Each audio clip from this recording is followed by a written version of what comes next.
Hello students, आज के lecture में हम एनिमल फार्म जो कि एक नॉवेला है को डिस्कस करेंगे। इसको बीए पार्ट थर्ड की पेपर सेकंड में इंक्लूड किया गया है। नोवेला का मतलब होता है जिसका जो प्लॉट की स्टोरी है या प्लॉट जो स्ट्रक्चर है वो एक नॉवल से छोटा होगा कंपेयर टू नॉवल, छोटा होता है और स्टोरी से बड़ा होता है। और एनिमल फार्म को जॉर्ज ऑरवेल ने लिखा था और ये 1945 में पब्लिश हुआ था। एनिमल फार्म को डिस्कस करने से पहले हम जॉर्ज ऑरवेल के ब्रीफ इंट्रो को डिस्कस करेंगे। George Orwell whose pseudonym of is a pseudonym of Eric Arthur Blair. जो ये कि जॉर्ज ऑरवेल एक पेन नेम है जिनका रियल नाम था राइटर का एरिक ऑर्थर ब्लेयर का। Who was born on June 25 का उनका बर्थ हुआ था 1903 में 1903 में इन मोतिहारी बंगाल इंडिया, यानी कि इंडिया में इनका बर्थ हुआ था। और इनकी जो डेथ हुई थी वो जनवरी 21 को हुई थी 1915 लंदन, जो कि इंग्लैंड में है।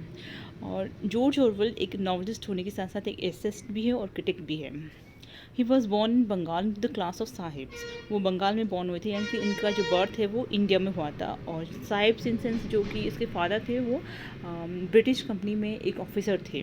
His father was a minor British official in the Indian civil services. His mother, of French extractions, was the daughter of an unsuccessful teak merchant in Burma, जिसको म्यांमार भी कहते हैं। यानी कि इनके जो फादर थे वो इंडियन सिविल सर्विसेज के अंडर में जॉब करते थे या ऑफिशियल रैंक पे थे। और उनकी जो मदर थी वो फ्रेंच ओरिजिन की थी। और उनके जो उनकी मदर के फादर थे वो एक टीक मर्चेंट थे बर्मा में। Orwell decided to follow family traditions and in 1922 went to Burma as an assistant district superintendent in the Indian Imperial Police। और इनकी जो फैमिली कंडीशन थी वो काफ़ी पुअर थे, इसकी वजह से वो अपनी राइटिंग को करियर नहीं बना पाए थे। और उन्होंने डिसाइड किया था कि जैसे उनके फादर इसमें थे, ब्रिटिश कंपनी में थे, अंडर ब्रिटिश ऑफिशियल थे, उसी तरह उन्होंने भी जॉब ले ली थी पुलिस सुपरिटेंडेंट की। और वो थे बर्मा में गए थे वहाँ पे 1922 में।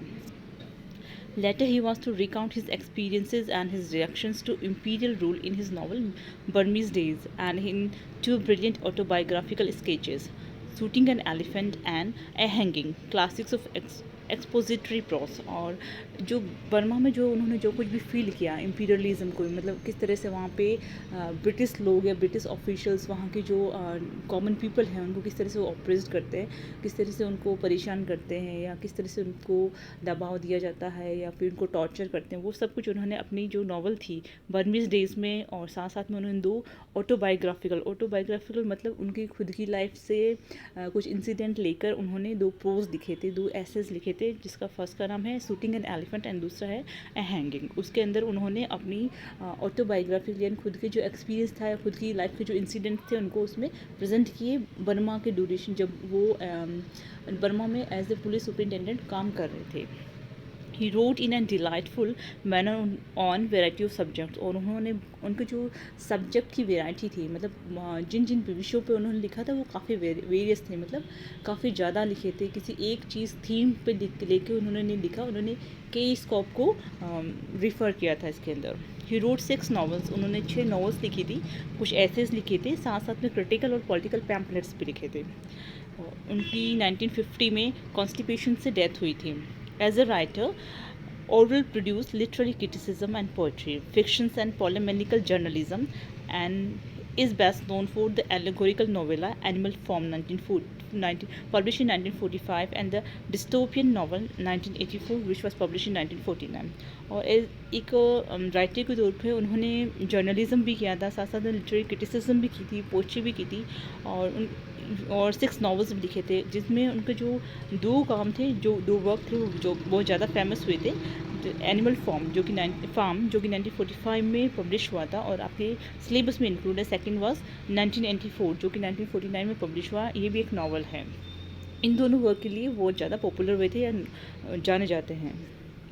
His work is characterized by lucid prose, beating social criticism, opposition to totalitarianism, and outspoken support of democratic socialism। और उनका जो वर्क है वो जाना जाता है कि उन्होंने सोशल क्रिटिसिज्म किया था, मतलब जो सोसाइटी में जो भी हो रहा है उसको एनालाइज किया था, उसकी गुड व्यूज़ क्या था या अच्छे बुरे प्रभाव क्या क्या थे, उस चीज़ को उन्होंने एनालाइज करके अपने वर्क में इंक्लूड किया था। साथ में टोटलिटेरियनिज्म का मतलब होता है कि जो एक पर्सन की लाइफ होती है वो पूरी की पूरी उस टाइम के जो रूलर होते हैं या फिर उस टाइम के जो हेड होगा उस कंट्री के उसके अंडर में रहेगा। उसके सारे पर्सनल व्यूज़ मतलब कुछ भी पर्सनल नहीं होगा, सब कुछ जो भी होगा वो आपकी सरकार में या गवर्नमेंट के अंडर में होगा। आपका पर्सनल कुछ नहीं होगा, आपकी लाइफ आपकी नहीं होगी, गवर्नमेंट के हो जाएगी। तो उसको बोलते हैं टोटलिटेरियनिज्म। टोटलिटेरियन मतलब पूर्णतः है गवर्नमेंट की हो जाना।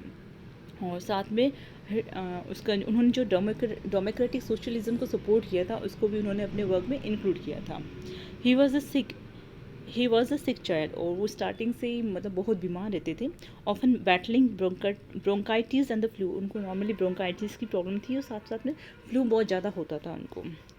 Orwell's master work 1984 or 1984 in later editions was published in the late stage of his battle with tuberculosis and soon before his death। और जो 1984 है वो 1949 में पब्लिश हुई थी और ये उनके डेथ से थोड़े टाइम पहले ही पब्लिश हुई थी। और इस नॉवल में Orwell gave readers a glimpses into what would happen if the government controlled every detail of a person's life down to their own private thoughts।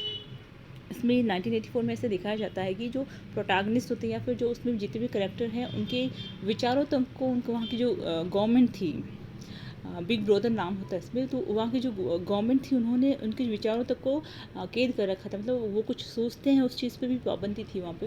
उनके विचारों को भी गवर्नमेंट के पास होता था कि उनको पता चल जाता कि सोचता क्या। मतलब एक इंसान के अपने विचारों पर भी स्वतंत्रता नहीं थी, उस चीज़ को टोटलिटेरिज्म कहा जाता। और उसको उन्होंने 1984 जो नॉवल है उसमें बहुत अच्छे से प्रेजेंट किया था। तो ये बताया था कि इनकी क्या कंसिक्वेंसेस होगी अगर गवर्नमेंट किसी इंसान की पर्सनल लाइफ को साथ साथ यहाँ तक कि उसके विचारों को भी कंट्रोल करें, तो वहाँ की सोसाइटी कैसी हो सकती है और वहाँ के लोगों की लाइफ किस तरह की होगी। उनकी कुछ नोटेबल वर्क्स है जैसे कि animal farm 1984, homage to Catalonia, down out in Paris and London, the road to Wigan pier. तो आज के लेक्चर में हमने जॉर्ज ऑरवेल की ब्रीफ इंट्रो को डिस्कस किया। नेक्स्ट लेक्चर में हम एनिमल फार्म को कंटिन्यू करते हुए उसके कैरेक्टराइजेशंस, उसकी थीम्स क्या है, उसका प्लॉट क्या है, उस चीज़ को डिस्कस करेंगे। Thank you.